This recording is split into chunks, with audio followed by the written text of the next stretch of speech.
Hello everyone, welcome back to my channel. कैसे आप सभी आए हो? आप सभी ठीक होंगे। और आज मैं लेकर आ गई हूँ मैक्रो इकोनॉमिक्स का चैप्टर नंबर 6 जो है हमारा बैंकिंग, इसका one short video.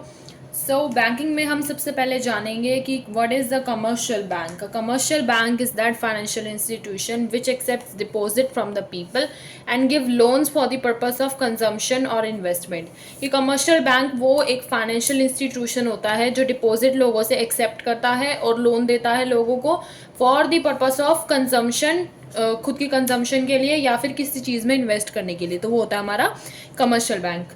Financial institution क्यों एक बैंकिंग इंस्टीट्यूशन नहीं हो सकता? बिकॉज एक्सेप्टिंग चेकेबल डिपॉजिट होना चाहिए और लोन्स जो है ऑफर करने चाहिए, ये दो चीज़ होनी चाहिए। लेकिन जो बाकी के फाइनेंशियल इंस्टीट्यूशन होते हैं वो क्यों नहीं हो सकते? बिकॉज LIC जो है वो लोन तो आपको प्रोवाइड करती है बट चेकेबल डिपॉजिट आप नहीं कर सकते, एक्सेप्ट नहीं करती वो चेकेबल डिपॉजिट को। इसलिए ये एक बैंकिंग इंस्टीट्यूशन नहीं है, ये सिर्फ एक फाइनेंशियल इंस्टीट्यूशन है। ठीक है। और लोन्स की बात हो जाए तो लोन्स में पोस्ट ऑफिस जो है वो लोन्स नहीं देते, सिर्फ चेकेबल डिपॉजिट इसमें ऑप्शन होता है। पोस्ट ऑफिस भी इसलिए एक फाइनेंशियल इंस्टीट्यूशन है लेकिन एक बैंकिंग इंस्टीट्यूशन नहीं है। ये था कमर्शियल बैंक। और क्यों एक फाइनेंशियल इंस्टीट्यूशन ये हो सकता है, नहीं हो सकता है, ये भी क्वेश्चन आ सकता है कि LIC वगैरह ये सब जो है फाइनेंशियल इंस्टीट्यूशन है लेकिन क्यों एक बैंकिंग इंस्टीट्यूशन नहीं हो सकते। ये है। फिर नेक्स्ट हमारा आ जाता है money creation by commercial banks. देखो, money creation by commercial banks में हम इधर मैंने सिर्फ दो डिफाइंस दी है but money creation by bank जो है बहुत बड़ा है, जो कि मैं इसमें समझाऊंगी। सबसे पहले आपको ये दो डिफाइन समझनी ज़रूरी है कि क्या क्या होती है। देखो, पहला आ जाता है हमारा प्राइमरी डिपॉजिट। प्राइमरी डिपॉजिट क्या होता है? Bank receive cash deposit from the people.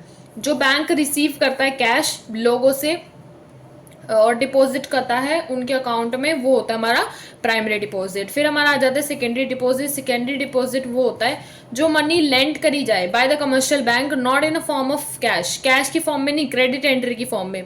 कि किसी की मनी अगर जमा हुई है, बैंक में कोई अपनी मनी जमा करवा रहा है तो उसको क्रेडिट एंट्री की फॉर्म में जो है सिर्फ उसकी एंट्री बना के रखना और उस कैश को और किसी को लोन में दे देना। तो बैंक्स जो है ये काम करते हैं। ठीक है।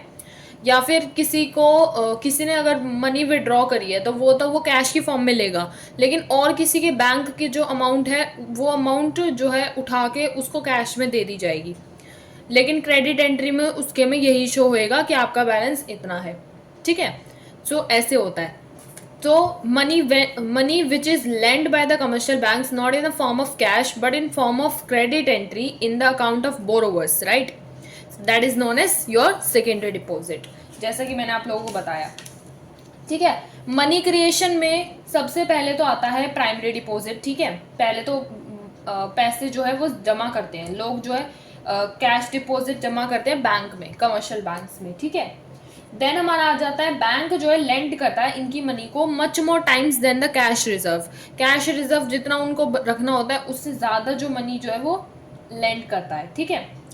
उधार पे देता है। मतलब जो भी मनी कमर्शियल बैंक्स के द्वारा उधार पे रखी गई है वो कैश की फॉर्म में नहीं होती, लेकिन वो एक क्रेडिट एंट्री की फॉर्म में होती है और वो हमारी होती है सेकेंडरी डिपॉजिट। ठीक है। फिर हमारा आ जाता है कि प्राइमरी डिपॉजिट और सेकेंडरी डिपॉजिट को दोनों को मिला के हमारा डिमांड डिपॉजिट बनता है। ठीक है। टोटल जितना भी हमारा डिमांड डिपॉजिट होता है बैंक्स के पास वो काफ़ी ज़्यादा होता है कैश रिजर्व से, जितना जो है बैंक को अपने पास मिनिमम रखना होता है अमाउंट। कि ऐसा तो नहीं है ना कि सारे जो भी बोरोवर्स हैं वो एक ही दिन में आ जाएंगे मनी लेने। ठीक है। ये मनी विड्रॉ करने सारे जो बोरोवर्स हैं वो एक दिन में तो नहीं आएंगे। तो ये बात बैंक को पता होती है, इसलिए वो कैश रिजर्व में मिनिमम अमाउंट रखता है अपने पास और बाकी की सारी जो है लेंड कर देता है और क्रेडिट एंट्री उसकी बना के रखता है, राइट? ये है process of money creation commercial banks का। ठीक है। फिर क्या होता है कि जैसे मिनिमम 10% है कैश रिजर्व, तो कैश रिजर्व सिर्फ 10% जो है बैंक जो अपने पास बचा के रखेगा और बाकी का बचा हुआ जो अमाउंट है, मनी है, उसको सारा लेंड कर देगा और उसकी क्रेडिट एंट्री बना के रखेगा। ये हमारा हो जाता है मनी क्रिएशन कमर्शियल बैंक के द्वारा। जैसे कि यहाँ पे एक इलिस्ट्रेशन के थ्रू भी समझाया हुआ है।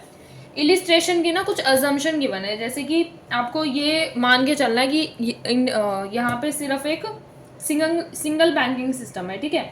और दूसरी चीज़ ये अज्यूम करनी है कि कैश रिजर्व जो है वो हमारा 10% है सिर्फ, ठीक है। अब देखो राउंड 1 में हमें क्या बताया गया है कि 100 डिपॉजिट 1000 जो है डिपॉजिट है। सेकेंड राउंड में हमें बताया गया है कि 900 जो है डिपॉजिट है। थर्ड राउंड में बताया गया है 810 हमारा डिपॉजिट है। अब ये कैसे निकला? फर्स्ट राउंड में हमने लोन दे दिया 900 रुपये का, ठीक है, और कैश रिजर्व उसमें से 10% हमने अपने पास मतलब 1000 में से उसका 1000 का 10% अपने पास कैश रिजर्व रख लिया और बचा वो हम लोन पे दे सकते हैं। सो ये जो है कंसेप्ट जो है वो फॉलो करती है कमर्शियल बैंक्स कि जितना उनके पास डिपॉजिट आया उसका कुछ परसेंट जो है 10, जैसे 900 का 10% करेंगे तो 90 आ जाएगा। तो 90 तो वो कैश रिजर्व में रख लेंगे कि अगर कोई विड्रॉ करवाने आ जाता है तो उसको दे देंगे, और बचा हुआ पैसा जो है वो 900 में से 90 माइनस करके 810 जो है लोन पे दे देते हैं। तो वो ऐसे करते हैं। तो ये बेसिकली इस इलिस्ट्रेशन से ये समझा रहे हैं, ठीक है। नेक्स्ट जो हमारा टॉपिक आ जाता है that is your credit multiplier.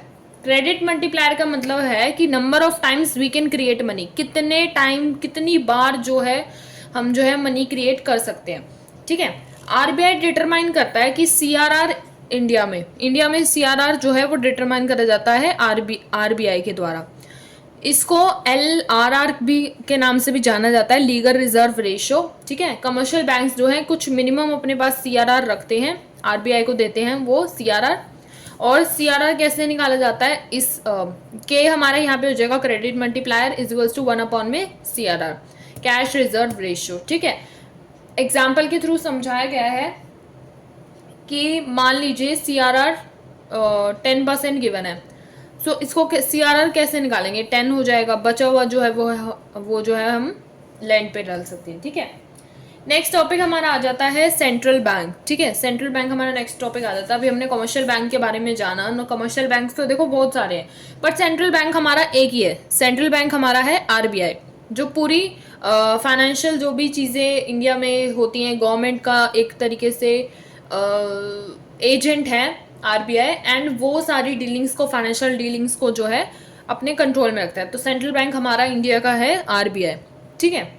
Central bank is an apex bank that controls the entire banking system of a country. Central bank एक वो एपेक्स बैंक होता है, वो एक सुप्रीम बैंक है जो कंट्रोल करता है एंटायर बैंकिंग सिस्टम को, जो भी कंट्री में चल रही है, जो भी डीलिंग्स, फाइनेंशियल प्रॉब्लम्स वगैरह सब जो है उससे डील जो है आरबीआई करता है, ठीक है। और रिजर्व बैंक ऑफ इंडिया जो है सेंट्रल बैंक है यहाँ पे, ठीक है। सेंट्रल बैंक ही एक सोल एजेंसी है जो नोट इशू कर सकती है, कंट्रोल कर सकती है सप्लाई ऑफ मनी को, कि किस टाइम पे इन्फ्लेशन चल रही है तो कितना पैसा कंट्रोल में रखना है, किस टाइम पे डिफ्लेशन चल रही है। इन्फ्लेशन मतलब कि पैसा बहुत ज़्यादा इधर उधर घूम रहा है, ठीक है। तो उस टाइम पे आरबीआई को जो है मनी कंट्रोल में रखनी पड़ती है। लेकिन डिफ्लेशन के टाइम पे कि पैसा कम है तो आरबीआई को कुछ मेजर्स या रेट्स वगैरह लगाने पड़ते हैं, फिर जो है डिफ्लेशन की प्रॉब्लम को टैकल करते हैं। तो आरबीआई को बहुत ज़्यादा ये चीज़ टैकल करनी पड़ती है, ठीक है। ये हो गया हमारा सेंट्रल बैंक। अब सेंट्रल बैंक के कुछ हमारे फंक्शंस आ जाते हैं। देखो, पहला तो हमारा फंक्शन हो जाता है कि bank of issuing notes. Central bank मतलब आरबीआई को, जैसे कि मैंने बताया गया था कि एक सोल एजेंसी है जो कि नोट को इशू करती है, नोट्स को गवर्नमेंट के द्वारा इनको अथॉरिटी मिली हुई है, राइट। सो ये एक इशूइंग सोल एजेंसी है जो इशू करती है नोट्स को। एंड सेंट्रल बैंक जो भी हमारी कंट्री, सेंट्रल बैंक आरबीआई जो हमारी कंट्री का है, उसके पास एक्सक्लूसिव राइट है कि वो नोट को इशू कर सके। इसको करेंसी अथॉरिटी के नाम से भी जाना जाता है कि करेंसी की अथॉरिटी जो है वो सारी जो है सेंट्रल बैंक को दे दी गई है, और इनके पास अनलिमिटेड लीगल टेंडर है नोट इशूइंग का, राइट। नेक्स्ट हमारा फंक्शन आ जाता है banker to the government, right. देखो इसको मेरिट्स क्या क्या होते हैं कि सेंट्रल बैंक जो है इंजॉय करती है मोनोपोली राइट नोट इशूइंग का। क्या क्या मेरिट हो जाते हैं इसके, देखो एक बार, कि ये एक यूनिफॉर्मिटी ला देता है कि मोनोपोली राइट क्योंकि एक सेंट्रल बैंक के पास ही आ जाता है, तो यूनिफॉर्मिटी ला जाता है मॉनेटरी सिस्टम में। जो भी हमारा बैंक से रिलेटेड, फाइनेंशियल करेंसी वगैरह से रिलेटेड जो भी हमारा चीज़ें होती हैं, उस सिस्टम में जो है, मॉनेटरी सिस्टम में जो है एक यूनिफॉर्मिटी ला देता है कि उसी पेस से जो है काम चलता रहता है, राइट। दूसरा हमारा हो जाता है कि लोगों का कॉन्फिडेंस बन जाता है कि करेंसी जो है इशू हो रही है, कंट्री ग्रो हो रही है, स्ट्रॉन्ग हो रही है, और ये जो है लोगों का कॉन्फिडेंस बन जाता है फिर उससे, ठीक है। ये एक मेरिट हो गया। तीसरा हमारा होगा कि सेंट्रल बैंक जो है वो चेक करता है सप्लाई ऑफ मनी कंट्री की, कि इन्फ्लेशन हो रही है, डिफ्लेशन हो रही है, उसको प्रॉब्लम को कैसे टैकल करा जाए, कौन से रेट्स मेजर्स वगैरह लिए जाए कि आगे प्रॉब्लम को टैकल करा जा सके। तो ये सब सारा सेंट्रल बैंक का काम होता है, राइट। फोर्थ हमारा आ जाता है कि ये इम्पैक्ट करता है इलास्टिसिटी को, मॉनेटरी सिस्टम की, मतलब फाइनेंशियल सिस्टम की। सप्लाई जो भी मनी की होती है वो कन्वीनियंटली जो है इंक्रीज और डिक्रीज करी जा सकती है, क्योंकि जो राइट्स हैं वो सारे आरबीआई के हाथ में, राइट। तो ये एक इजी हो जाता है, और ये एक प्रॉफिटेबल बिजनेस है, राइट। तो आरबीआई भी इंजॉय करता है ये सारे मैरिट्स, राइट। नेक्स्ट हमारा आ जाता है फंक्शन ऑफ सेंट्रल बैंक में ही बैंकर टू द गवर्नमेंट। देखो, बैंकर टू द गवर्नमेंट जो है, सेंट्रल बैंक एक बैंकर है गवर्नमेंट के लिए, एक एजेंट भी है, एक एडवाइजर भी है। देखो कैसे, एज एन बैंकर वो मैनेज करता है गवर्नमेंट के अकाउंट्स को कि कितना पैसा जो है गवर्नमेंट को एज एन बजट जो है रिलीज करना है, कितना पैसा कहाँ लगाना है, राइट। तो एज एन बैंकर वो ऐसे एक्ट करता है गवर्नमेंट के लिए, राइट। नेक्स्ट हमारा आ जाता है as an agent. As an agent जो है वो सर्विसेज और सिक्योरिटीज वगैरह को जो है बाय एंड सेल करता है, जो भी गवर्नमेंट के बिहाफ पे होती है। जैसे कि आगे आप सिक्योरिटीज़ में पढ़ोगे कि ओपन मार्केट सिक्योरिटीज़ जो है वो इशू करी जाती है गवर्नमेंट के द्वारा, तो इन्फ्लेशन डिफ्लेशन के टाइम पे उसको कैसे क्या करा जाता है वो आप लोग आगे ही पढ़ोगे इस चैप्टर में, ठीक है। तो बाय एंड सेल सिक्योरिटी जो है वो आरबीआई करती है गवर्नमेंट के बिहाफ पे, तो एज एन एजेंट जो है वो काम करती है गवर्नमेंट के लिए, राइट। एज एन एडवाइजर वो कैसे काम करती है, वो फ्रेम करती है पॉलिसीज़ को, उनको रेगुलेट करती है, मनी मार्केट में फाइनेंशियल प्रॉब्लम्स वगैरह डील करने के लिए पॉलिसीज इशू करती है। सो ये गवर्नमेंट के बिहाफ पे एज एन एडवाइजर के तौर पे भी काम करती है। नेक्स्ट हमारा आ जाता है बैंक सुपरवाइजरी रोल, कि इसका जो है ऑलमोस्ट सेम रिलेशन होता है अदर बैंक्स के साथ कंट्री में, जैसे कि कमर्शियल बैंक के साथ होता है उसके कस्टमर्स के लिए, तो वैसे ही जो आरबीआई होता है उसका रिलेशन जो है कमर्शियल बैंक के साथ होता है, ठीक है। वो कैसे कि ऑब्जर्वेशंस जैसे कि सेंट्रल बैंक जो है वो एक्सेप्ट करता है डिपॉजिट को, जो भी कमर्शियल बैंक्स के हैं उनके लोन्स को उनको लोन ऑफर करता है। तो आरबीआई जैसे कमर्शियल बैंक जो है कस्टमर को लोन ऑफर करता है, उनके डिपॉजिट एक्सेप्ट करता है, वैसे ही आरबीआई जो है कमर्शियल बैंक्स के एक्सेप्ट करता है डिपॉजिट को और लोन ऑफर करता है, ठीक है। ये प्रोवाइड करता है क्लियरिंग हाउस फैसिलिटी को, कि कहीं पे भी अगर पैसा वगैरह अटका हुआ है तो कमर्शियल बैंक्स को उसमें हेल्प करता है। फिर नेक्स्ट हमारा आता है इंश्योर करता है कि कमर्शियल बैंक्स जो है वो अपनी कंप्लायंस दिखाए डायरेक्टिव्स के थ्रू, ठीक है। सो जैसे कि सीआरआर हो गया, एसएलआर हो गया, ठीक है।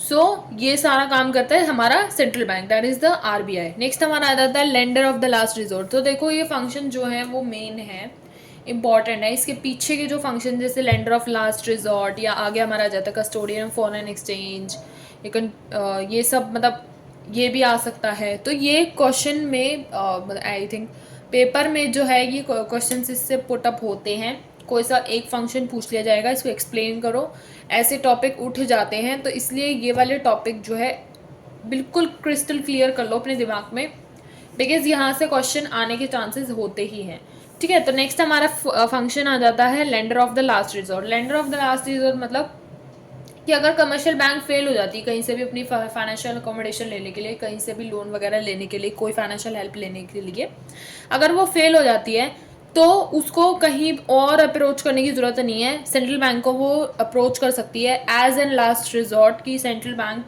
से वो ऑफर लोन वगैरह मांग सकती है कि भाई मुझे लोन दे दो, मेरे को फाइनेंशियल अकोमोडेशन चाहिए, ठीक है। तो आरबीआई जो है कमर्शियल बैंक्स को ये भी फैसिलिटी प्रोवाइड करता है। सेंट्रल बैंक जो है वो लोन देता है ऐसे बैंक्स को, अप्रूव करता है सिक्योरिटीज़ को, ठीक है। लोन कमर्शियल बैंक्स को दिया जाता है जब किसी केस में इमरजेंसी हो, जैसे कि बैंकिंग सिस्टम जो है, ताकि कंट्री का बैंकिंग सिस्टम जो है वो सफ़र ना करे, तो आरबीआई जो है वो कमर्शियल बैंक्स को जो है लोन दे देता है, राइट। नेक्स्ट हमारा आ जाता है function that is the custodian of foreign exchange. So custodian of foreign exchange में क्या है, देखो custodian of nation foreign exchange reserve. It also exercises managed floating to ensure the stability of exchange rate in the international money market. ये जो है ध्यान रखता है कि जो फ्लोटिंग रेट्स वगैरह हैं वो सब चले सही ढंग से, स्टेबिलिटी बना के रखता है आरबीआई, ताकि एक्सचेंज रेट वगैरह में एक स्टेबिलिटी बनी रहे और इंटरनेशनल मनी मार्केट में या जो नेशनल मनी मार्केट है उसमें कोई प्रॉब्लम ना आए। तो ये कस्टोडियन की तरह एक काम करता है ये कमर्शियल बैंक्स के लिए, ठीक है।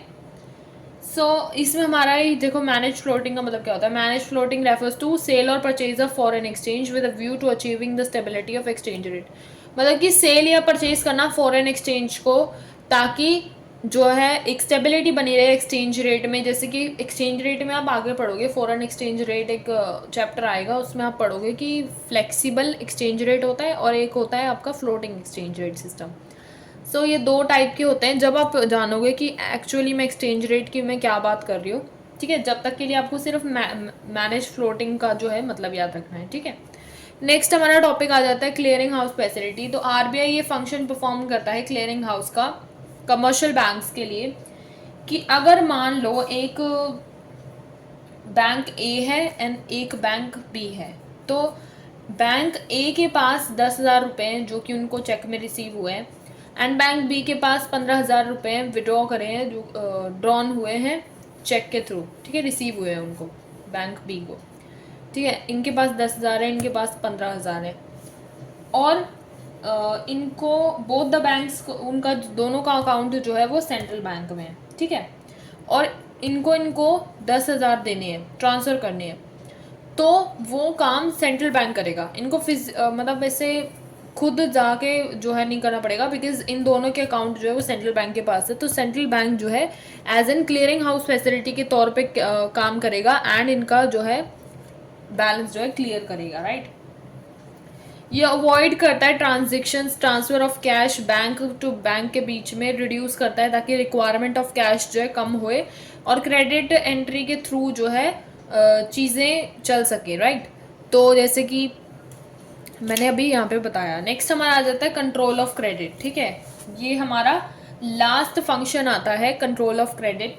सो देखो, कंट्रोल ऑफ क्रेडिट जो है वो प्राइमरी फंक्शन है जो सेंट्रल बैंक जो है बेसिकली करती है। सेंट्रल बैंक जो है कंट्रोल करती है सप्लाई ऑफ क्रेडिट को इकोनॉमी में, कि कब इंक्रीज़ करना है, कब डिक्रीज़ करना है, कब इन्फ्लेशन चल रही है, कब डिफ्लेशन चल रही है, कब उसकी सप्लाई को बढ़ाना है, कब उसको रेगुलेट करके चलना है। क्रिएशन जो है कमर्शियल बैंक्स की बना के रखनी है। इन्फ्लेशन चल रही है तो वो सप्लाई ऑफ मनी को कम कर देते हैं, ताकि जो इन्फ्लेशन की प्रॉब्लम है वो डील करी जा सके। मतलब कि पैसा जो है वो इकोनॉमी में कम कर देते हैं। सिक्योरिटीज़ वगैरह जो आप आगे पढ़ोगे बेसिकली, उनके थ्रू जो है मनी की रिक्वायरमेंट को, मतलब मनी को जो इकोनॉमी में घूम रही है उसको जो है कम कर देते हैं, ताकि इन्फ्लेशन की प्रॉब्लम टैकल हो जाती है और ये एक स्टेबल हो जाती है एक तरीके से। देन हमारा आ जाता है डिफ्लेशन। डिफ्लेशन के टाइम पे जो सप्लाई ऑफ मनी को बढ़ा दिया जाता है, ताकि डिफ्लेशन की प्रॉब्लम को टैकल करा जा सके, डिमांड बढ़े ताकि लोगों की एंड इकोनॉमी सही ढंग से चलती रहे। सो बेसिकली ये मेन इंपॉर्टेंट फंक्शन है जो कंट्रोल ऑफ क्रेडिट जो है आरबीआई परफॉर्म करती है। This is a main function. देखो नेक्स्ट हमारा आ जाता है कंट्रोल ऑफ मनी सप्लाई, जो भी बाय द सेंट्रल बैंक। देखो कंट्रोल ऑफ मनी सप्लाई, यहाँ से इनके जो ये इंस्ट्रूमेंट्स गिवन है, यहाँ से जो है रेट्स वगैरह, सो यहाँ से क्वेश्चन जो है पुट अप होएगा ही होएगा। वन वर्ड में भी आपका आ सकता है, एक नंबर में पूछा जा सकता है, या फिर आपका जो है पूरा एक 3 नंबर में, 4 नंबर में ऐसे भी आ सकता है। बिकॉज ये चैप्टर जो है अकेला 6 नंबर का आ रहा है ना शायद, नहीं अकेला नहीं आ रहा, मनी एंड बैंकिंग दोनों 6 नंबर के आ रहे हैं मिला के, राइट। तो मनी में से कम आता है तो बैंकिंग में से ज़्यादा आता है, तो ये मोस्ट प्रोबेबली 6 नंबर का ही आता है। तो control of money supply central bank के द्वारा, देखो पहला तो आ जाता है हमारा क्वांटिटेटिव इंस्ट्रूमेंट, ठीक है। क्वांटिटेटिव इंस्ट्रूमेंट जो है ओवरऑल सप्लाई ऑफ मनी पे जो है फोकस करता है, उसको बोला जाता है क्वांटिटेटिव इंस्ट्रूमेंट। इसके अंडर हमारे रेट्स आ जाते हैं, that is bank rate, repo rate, open market operation, reserve repo rate, are. Next हमारा आता है CRR, cash reserve ratio. Next हमारा आता है SLR। सो ये सारे जो है रेट्स गिवन है। एंड क्वालिटेटिव इंस्ट्रूमेंट में जो है वो फोकस करता है किस सेलेक्टिव सेक्टर्स पर इकोनॉमी की, राइट। तो वो हमारा हो जाता है क्वालिटेटिव इंस्ट्रूमेंट। एंड इसमें हमारे आ जाते हैं मार्जिनल रिक्वायरमेंट आ जाता है, रैशनिंग ऑफ क्रेडिट आ जाता है, मोरल्स डिसीजन आ जाता है। तो ये सब हमारा इसमें आ जाता है। देखो यहाँ से ये क्वेश्चन भी उठ सकता है, 1 मार्क में ये पूछ लेंगे कि मान लिया कि मार्जिनल रिक्वायरमेंट है, तो मार्जिनल रिक्वायरमेंट क्वांटिटेटिव इंस्ट्रूमेंट है कि क्वालिटेटिव इंस्ट्रूमेंट है, ये क्वेश्चन भी यहाँ से जो है पुटअप हो सकता है, राइट। सो ये आपको पता होना चाहिए कि किसके अंडर कौन सा आता है।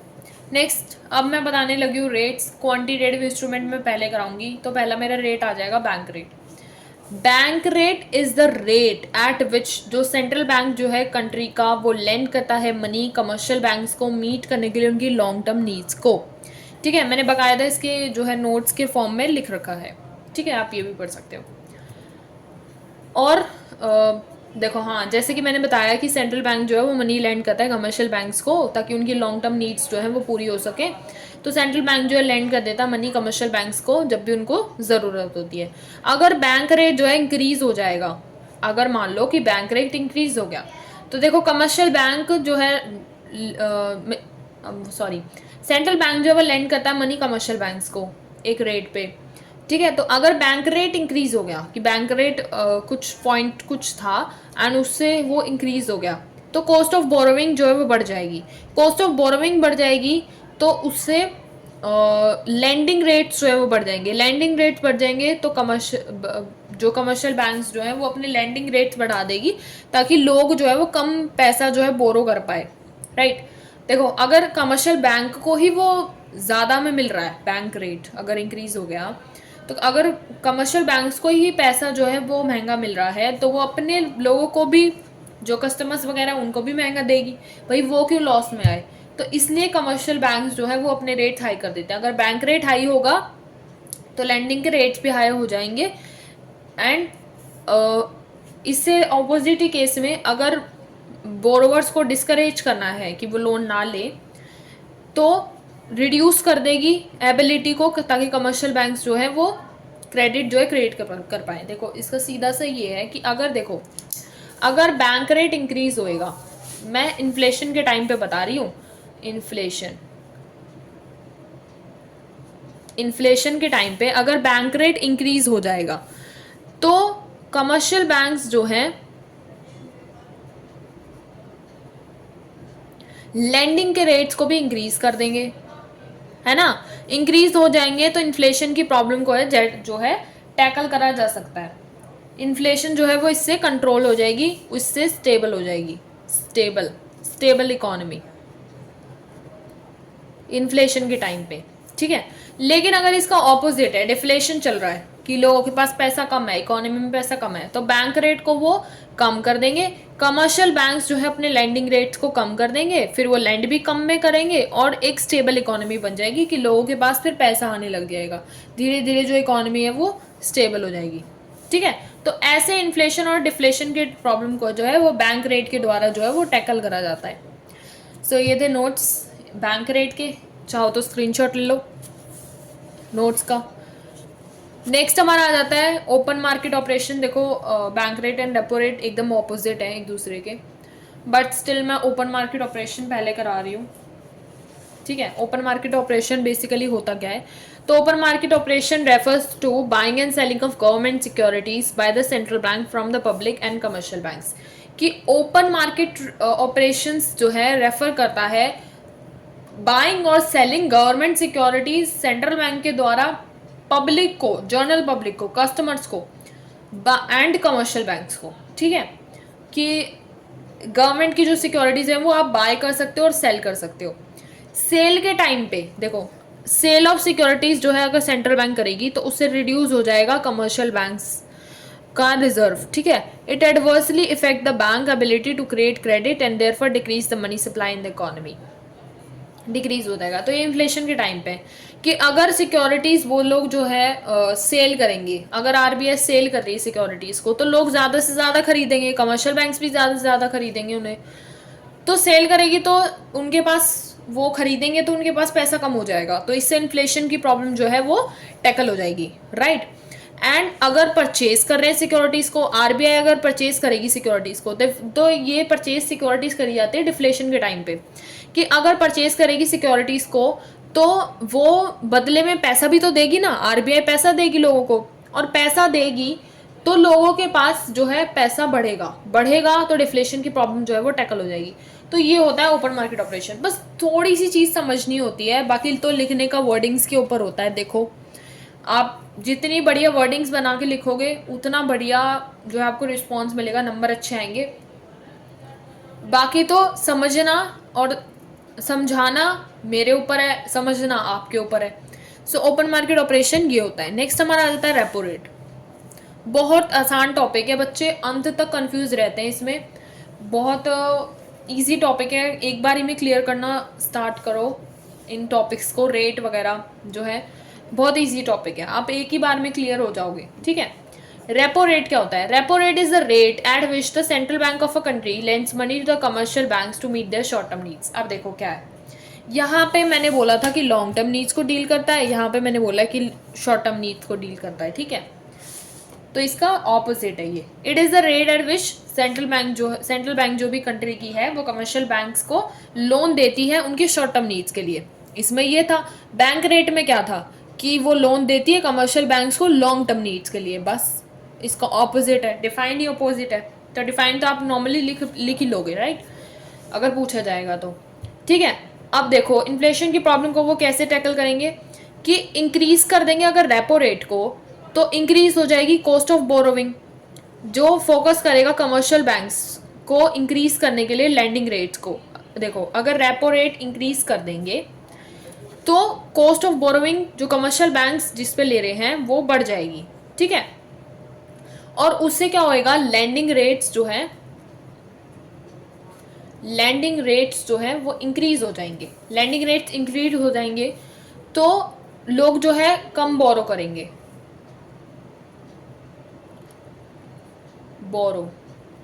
बोरो कम करेंगे और उससे स्टेबिलिटी बन जाएगी। तो ये हो जाएगा इन्फ्लेशन के टाइम पे, ठीक है, ये हो जाएगा आपका इन्फ्लेशन के टाइम पे।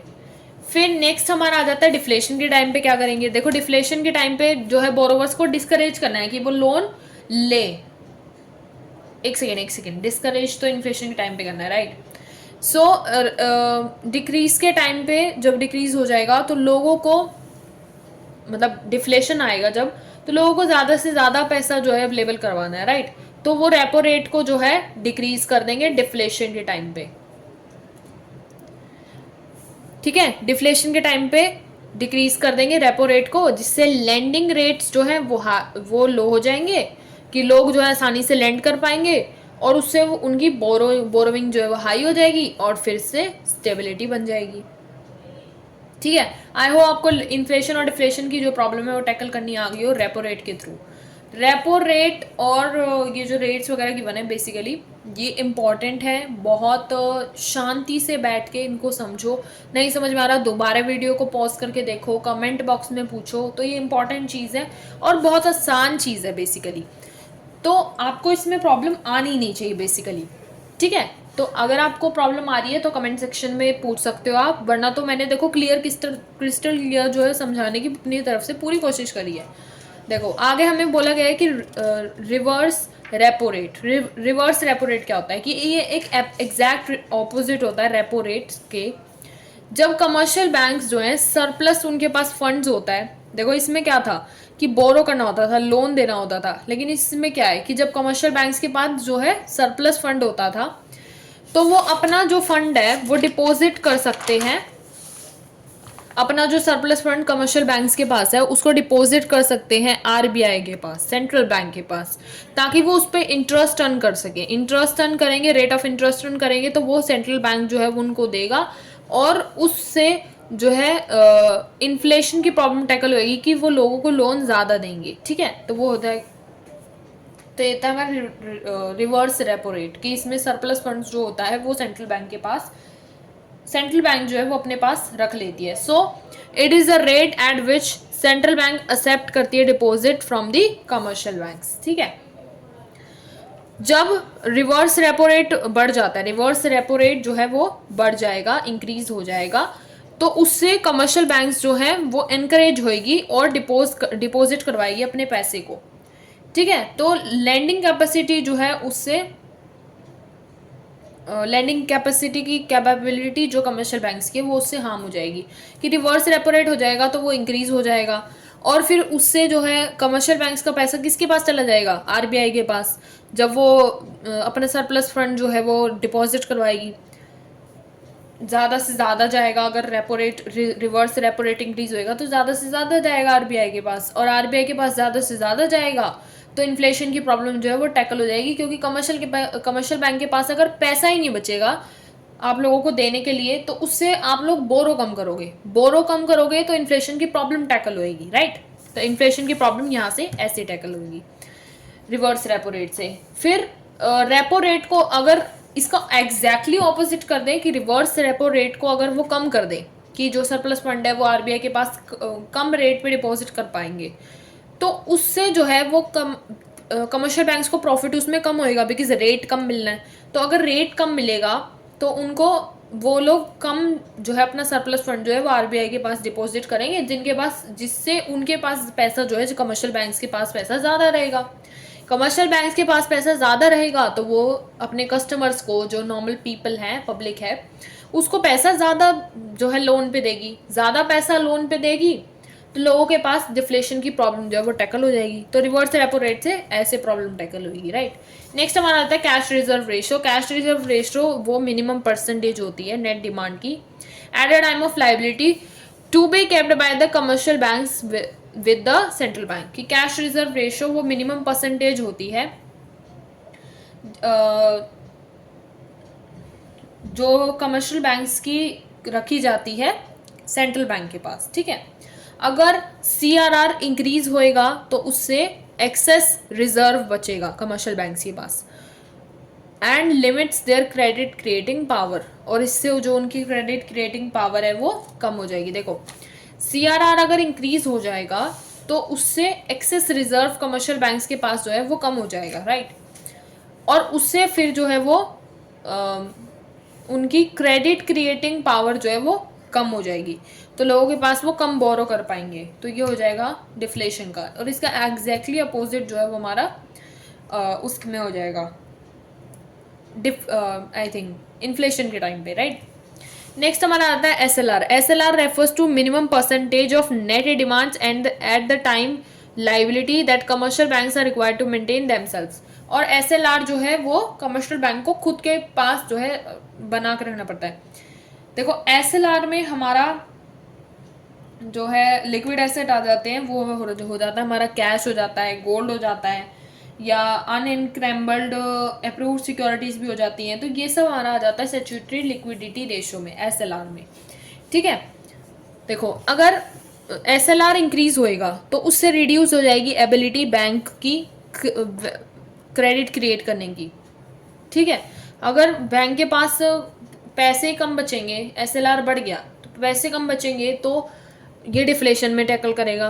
और अगर पैसे ज़्यादा बचेंगे, एसएलआर कम है और पैसे ज़्यादा बचेंगे फिर उनके पास, तो वो एक सेकेंड, अगर एसएलआर इंक्रीज हो जाएगा तो वो रिड्यूस कर देगा ability of bank to give the credit. ठीक है, और इसी का हो जाएगा वाइस वर्सा दूसरे केस में। तो नेक्स्ट हमारा ये ख़त्म हो गया है। अब हमारा नेक्स्ट आ जाता है क्वालिटेटिव इंस्ट्रूमेंट। तो क्वालिटेटिव इंस्ट्रूमेंट में मैंने बताया था मार्जिनल रिक्वायरमेंट आ जाता है पहला। तो मार्जिनल रिक्वायरमेंट वो डिफरेंस होता है between the loan and the market value of the securities. जो भी लोन है और मार्केट वैल्यू उसकी जो सिक्योरिटीज़ की है उसमें जो डिफरेंस है ऑफर करा गया है बोरोवर के द्वारा against the loan, that is known as marginal requirement, right. अगर मार्जिनल रिक्वायरमेंट को बढ़ा दिया जाए और तो उससे बोरोइंग की कैपेसिटी जो है वो रिड्यूस हो जाएगी और मनी सप्लाई